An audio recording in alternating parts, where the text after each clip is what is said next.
think about the time in the week where you hit reset. Is it a Sunday evening?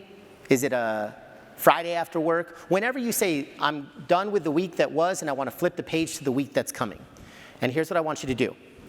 Journal for the week ahead. I will live my value of, and then you'd fill in the word that you just chose, by, and then you choose one action that you're going to take that week.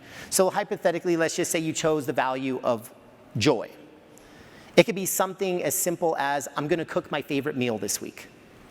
Or let's just say that you chose the value of courage. Maybe you've been putting off a courageous conversation and you need to have that challenging chat. And now you put it on the calendar.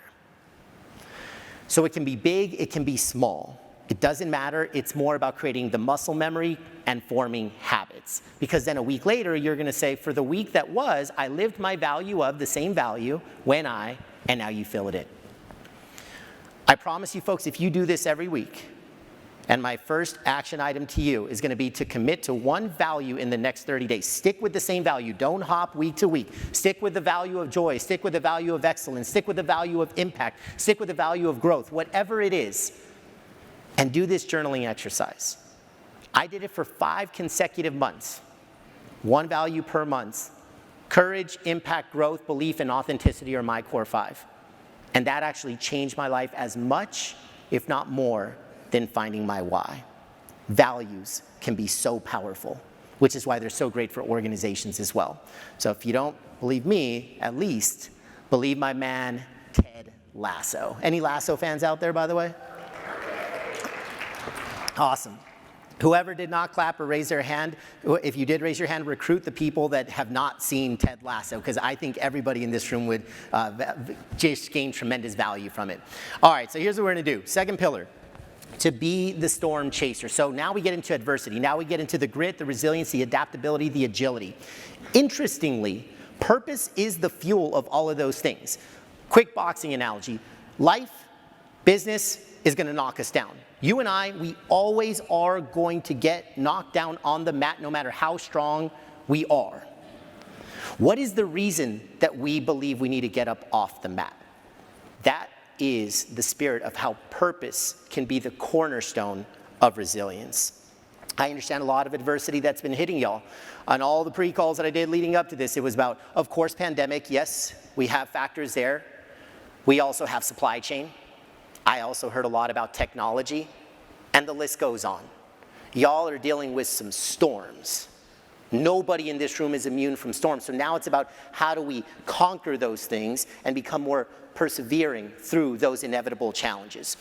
So if you're anything like me, you've got some seasoning in life, and after a while you start to say, whether the good times or the other times, you say, been there, seen that, been there, heard that, been there, done that.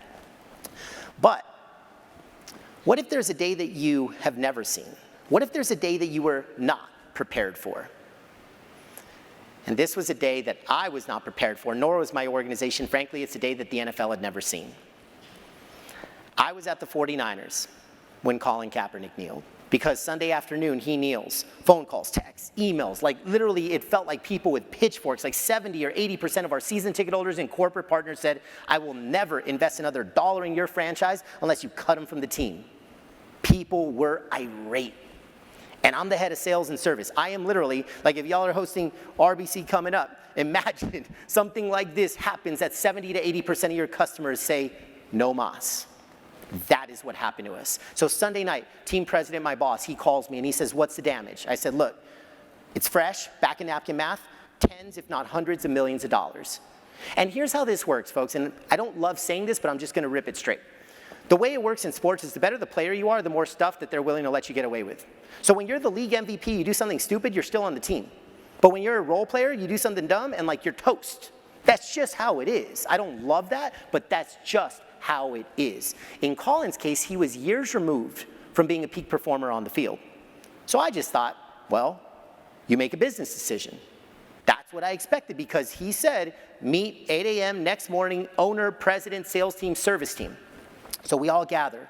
Jed York, who has some, the York family has Youngstown, Ohio roots, so I know there's a lot of Ohio folks and some good blood in the room. But What Jed did was really, really interesting because I thought what I expected. Business decision. What he said was, we at the 49ers believe in the human right of freedom of expression. So whether you're in sales, whether you're in accounting, or whether you are the quarterback, we will forever support that human right. Go off, chase a storm, return your calls, return your emails, make me, this is the team owner, make me available, and we're gonna chase this storm together. And that was one of the greatest leadership insights I ever learned. Because adversity, in essence, is not the character builder. It is the character revealer. Jed showed us his true colors that day, and off being consistent over the years, this being one example, that is why people bleed red and gold in that organization. Even people like me that are years removed, I would do anything for them because of examples like this.